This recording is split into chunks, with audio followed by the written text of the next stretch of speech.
오늘 본문의 말씀은 이 요단 서쪽 지파의 이스라엘 자손들과 또 베냐민 지파의 자손들의 족보와 그 기업에 대한 내용들입니다. 이스라엘 지파들의 족보와 기업에 대한 말씀을 보면서 우리는 하나님께서 이스라엘 백성들에게 또 어떤 축복을 주셨는지 떠올릴 수가 있습니다. 먼저 7장 1절에서 5절까지는 이사갈 지파에 대한 내용이고, 또 6절에서 12절까지는 베냐민 지파, 또 13절은 또 납달리 지파, 또 14절에서 19절까지는 므낫세 반 지파, 또 20절에서 29절까지는 에브라임 지파, 또 30절에서 40절까지는 이 아셀 지파에 대한 이 말씀입니다. 그러므로 우리는 오늘 계속해서 이 족보의 말씀을 보면서 이스라엘의 이러한 족보를 통해서 하나님께서 어떻게 대를 이어가시는지 그것을 살펴볼 수가 있습니다. 또한 8장 1절에서 40절까지는 이 베냐민 지파에 대한 족보를 더 세세하게 다루고 있습니다. 성경의 족보를 보면 사실은 우리들의 직접적인 조상이라고 생각을 하지 못하기 때문에 이것이 어떤 의미가 있는지, 또 이 본문들을 또 깊이 있게 우리가 읽지 않는 경우가 참 많이 있습니다. 그런데 성경의 족보를 보면 이 모든 이들의 이 개개인의 삶에 대해서 성경은 다 말씀하고 있지 않기 때문에 우리가 이것을 모든 스토리들을 다 알 수는 없지만 이 대를 거듭하는 가운데에 그 족보에서 익숙한 이름이 언급되는 것을 우리는 볼 수가 있습니다. 그러면서 비록 이 성경에 단 한 차례 언급된 이름일지라도 이 하나님의 신실한 언약과 약속, 계획 가운데 그 계보가 그를 통해서 하나님의 뜻이 이루어지고 있다는 것을 우리는 알 수 있다는 것이죠. 그 대를 이어가는 과정 가운데 그 한 사람이라도 잊지 않았다라면 그 후대가 있을 수 없었다는 것이죠. 그러므로 자손이 번성하거나 때로는 이 이름을 보면서 자손들이 쇠락하는 것을 보게 되므로 우리는 순종함으로 또 복을 받는 것과 누리는 것과 또 불순종함으로 또 심판을 받고 대가 또 끊기는 것도 우리는 이 족보를 통해서 알 수가 있습니다.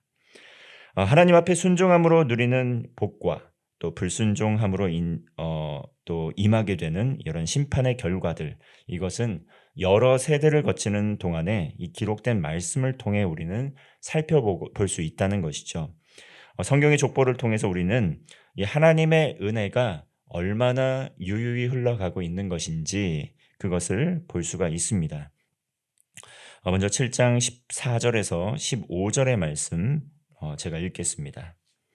므낫세 아들들은 그의 아내가 낳아준 아스리엘과 그의 소실 아람 여인이 낳아준 길라스의 아버지 마길이니, 마길은 훗빔과 숫빔의 누이 마아가라 하는 이에게 장가 들었더라. 므낫세의 둘째 아들의 이름은 슬로브앗이니 슬로브앗은 딸들만 낳았으며. 이렇게 므낫세 둘째 아들의 이름은 슬로브앗이라고 이렇게 언급이 되고 있는데, 이 슬로브앗이라는 이름 여러분 아마 들어본, 또 성경을 읽으면서 또 읽거나 들어본 적이 있을 것입니다. 실제로는 이 므낫세의 둘째 아들이 아니라 이 므낫세의 현손이라고 합니다. 이 내용은 민수기 26장 33절의 말씀에 나오는데 제가 읽겠습니다. 헤벨의 아들 슬로보앗은 아들이 없고 딸뿐이라. 그 딸의 이름은 말라와 노아와 호글라와 밀가와 디르사니. 이 딸들만 있었는데 그 다섯 딸의 이름이 이 민수기에 호명이 됩니다. 그리고 므낫세 둘째 아들이라고만 되어 있는데 민수기를 보면 헤벨의 아들 슬로보앗이라고 또한 이야기를 하고 있습니다.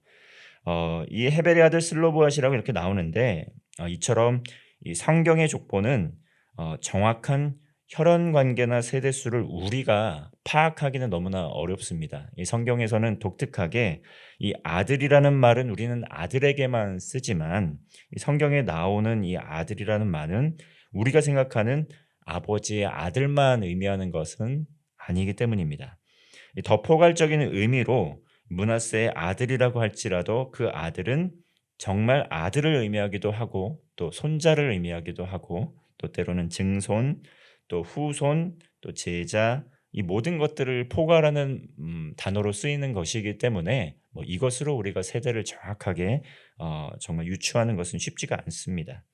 이 정확한 세대 수를 파악하는 것이 쉽지 않다는 것이죠. 어쨌든 이 슬로보앗은 아들이 없이 딸만 낳았습니다. 이 다섯 딸만 낳았다는 것이죠.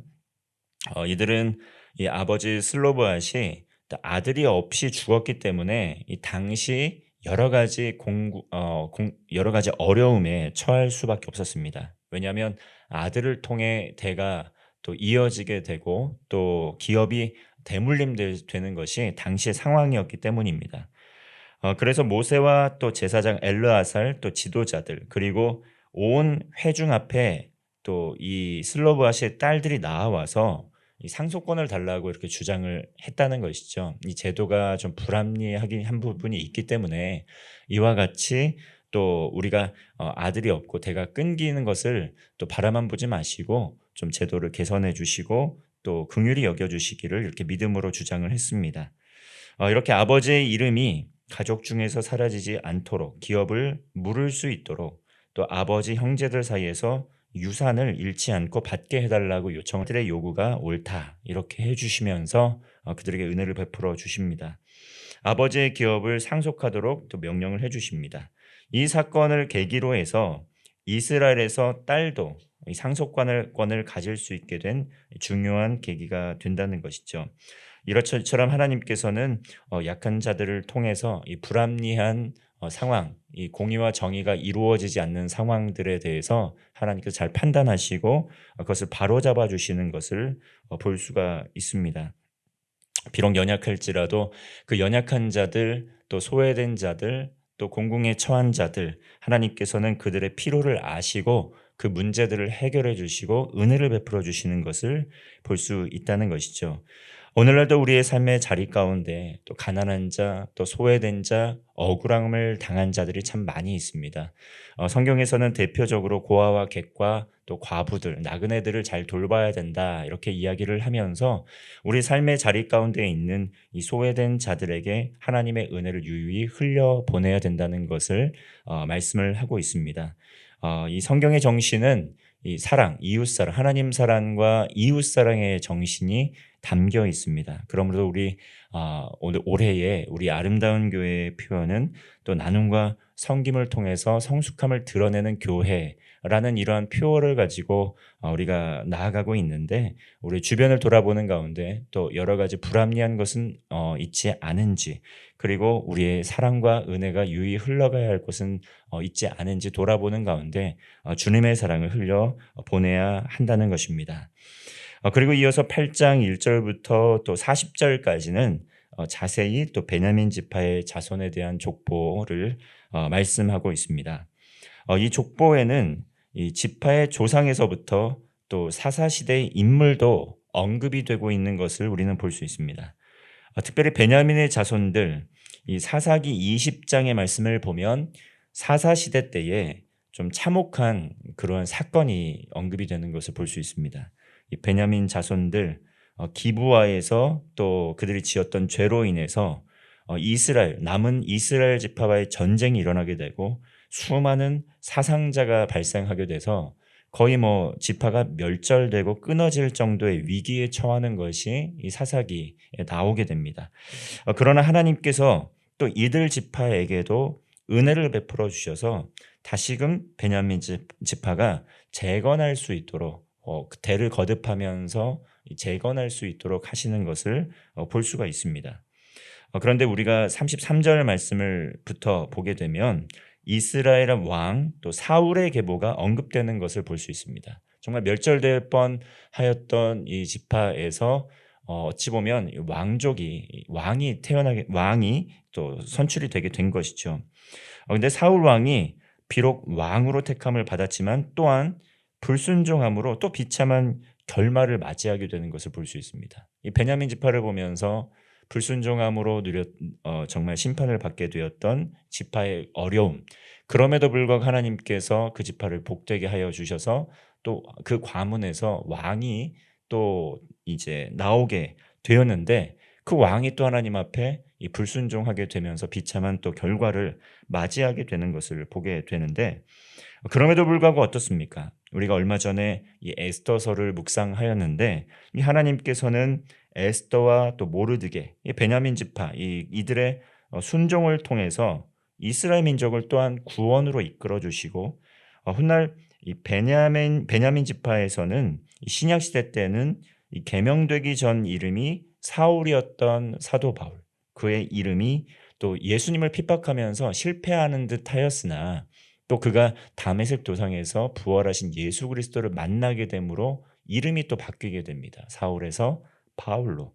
그러므로 변화되어서 복음을 증거하는 사명을 감당하며 많은 이들을 주님께 돌아오게 하는데 쓰임을 받는다는 것이죠. 그러므로 이들이 정말 믿음의 명문 가문이라고 자랑할 만한 것이 아무것도 없다는 것을 우리는 볼 수가 있다는 것입니다. 하나님의 은혜로 이렇게 여기까지 오게 된 것이지, 그들의 조상의 죄악을 생각해 보았을 때에는 정말 하나님 앞에 살아남을 수 없는 그러한 가문이었다는 것 우리는 알 수 있지 않습니까? 하지만 하나님께서 그들을 긍휼히 여겨주시고 그 은혜를 유유히 흘러보내주셔서 또 때로는 순종함을 통해 복을 받게 하시고 또 다시금 회복시켜 주시고 높여주시는 것을 볼 수가 있습니다. 이와 같이 우리는 족보를 보면 세대를 거듭하여 유유히 흘러가는 하나님의 사랑과 은혜를 볼 수가 있습니다. 그리고 하나님께 순종과 불순종에 대한 의미에 대해서 우리는 떠올려 볼 수 있다는 것이죠. 이스라엘 백성은 순종함으로 얻는 복과 또 불순종함으로 인한 저주로 인한 땅을 잃어버리는 것을 반복적으로 경험합니다. 하나님께서 그 심판을 받아서 하나님께서 주신 복을 누리지 못하는 성도의 모습들 분명히 성경에도 나와 있다는 것이죠. 이와 같이 매일의 삶에서 하나님 앞에 순종하는 것이 당장에 우리에게 무슨 유익이 있겠는가? 비록 지금은 깨달을 수 없겠지만 이스라엘의 족보에서 볼 수 있듯이 하나님께서는 순종과 믿음의 결단을 통해서 복을 베풀어 주시고 반드시 이를 행하시는 것을 볼 수 있고 또 열매를 맺게 하신다는 것을 우리 족보를 통해 알 수가 있습니다. 하나님께서는 과거와 현재, 미래에 대한 계획을 가지고 우리의 삶을 신실하게 인도하고 계십니다.